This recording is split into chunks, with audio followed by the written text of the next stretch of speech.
We got quite a few questions about why, when we know all about climate change and we know what needs to be done, aren't more people doing more about it? What stops people from taking action? This is something that's puzzled me for a long time, so much that I've spent several years researching it, so thank you so much for asking this important question. This cartoon, which is by Tasmanian cartoonist John Kudelka, shows the frustration that many climate scientists have about the lack of action.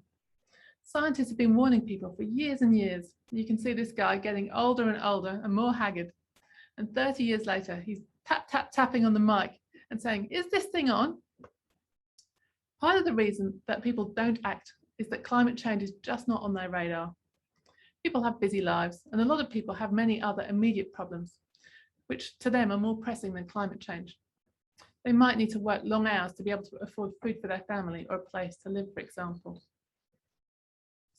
Another reason is that the way our societies are organised makes taking action very difficult for individuals.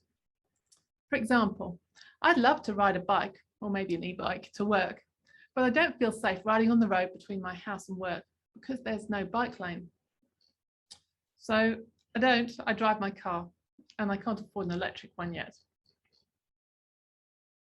When I go shopping, I try to buy food that has a low carbon footprint. But that's not always easy because our food is not labelled according to its carbon footprint. When I go shopping, I try to buy food that has a low carbon footprint, but that's not always easy because our food isn't labelled according to its carbon footprint. Governments and companies can help make it easier for people to take individual action, and this is something we should all be asking for. An example of this is what happened with the food or green waste and organics bins, or otherwise known as the FOGO bins. If you live in the Hobart local government area, you'll have one of these bins. And that means that you can easily make sure that your organic waste doesn't end up in landfill, where it would create greenhouse gas emissions. It gets composted and reused if you put it in this bin.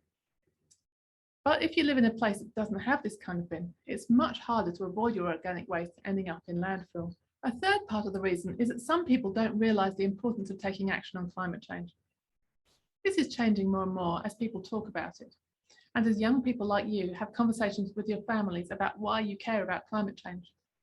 The more we talk about it, and the more we can help people understand why climate action is urgent, governments will start to have no choice but to take action or be voted out.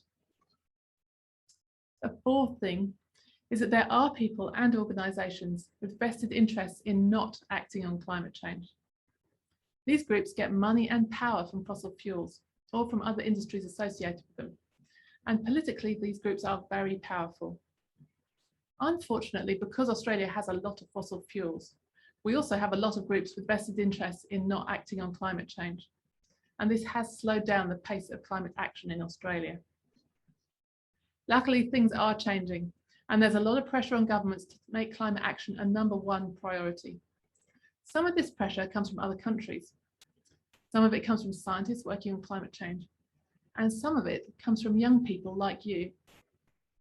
The more we learn and talk about climate change, the sooner that governments, companies, and individuals will realise that climate change action is really important and they can be part of the solution.